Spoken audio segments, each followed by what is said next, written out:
I've always heard the word, which you made me understand earlier before we got started. I always heard the word neutral, neutral, constantly.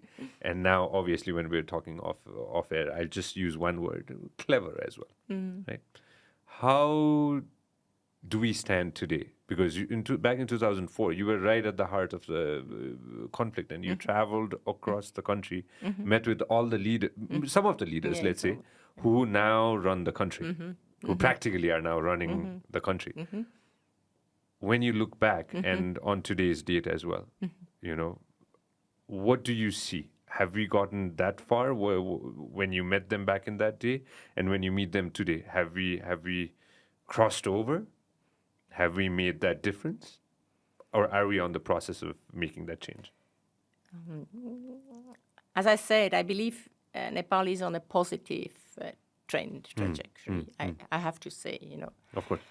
I believe Nepal and the country was able to have a very good constitution.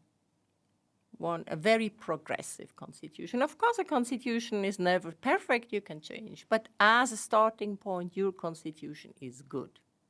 So that's already a lot, you know, I would say. And then Nepal was able to somehow go to an earthquake and COVID and the resilience. I don't like so much this word, but now I use it. The resilience is amazing. Having said that, it needs political stability. How would you describe that? Political stability. It's predictability. You know, that a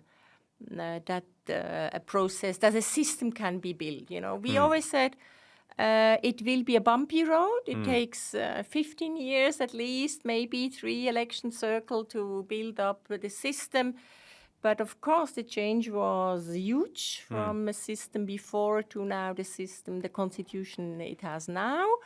And it takes time to establish a new system, but it needs also certain parameters which need to be implemented in order that this implementation of the constitution probably can go on. And I would like to mention, for example, the Civil Service Act or the Education Act. I mean, the constitution is clear on certain responsibilities, and there is an unbundling report which defines which tiers has which mandate, but the federal government, parliament has not yet approved most of the necessary important bills to give this country a chance to implement the constitution.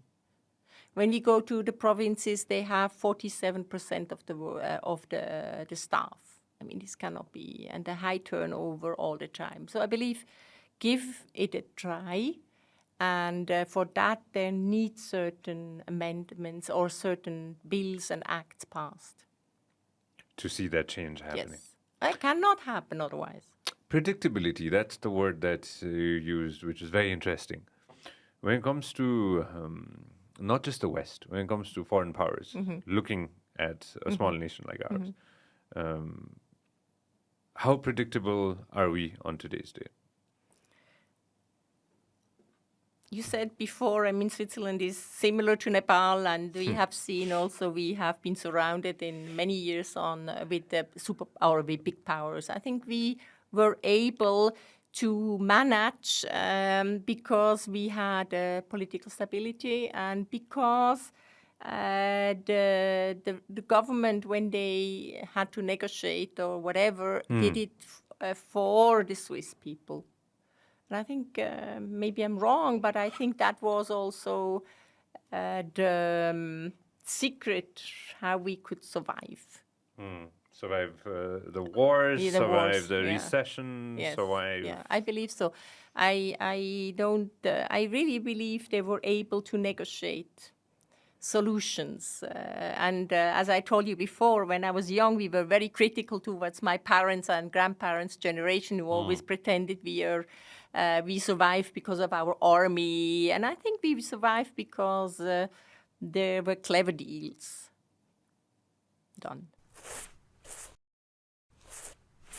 तपाईले हाम्रो clip एकदमै enjoy गर्नुभयो होला अब पुरै video हेर्नको लागि चाहिँ युट्युबमा सब्स्क्राइब गर्न नबिर्सिनु होला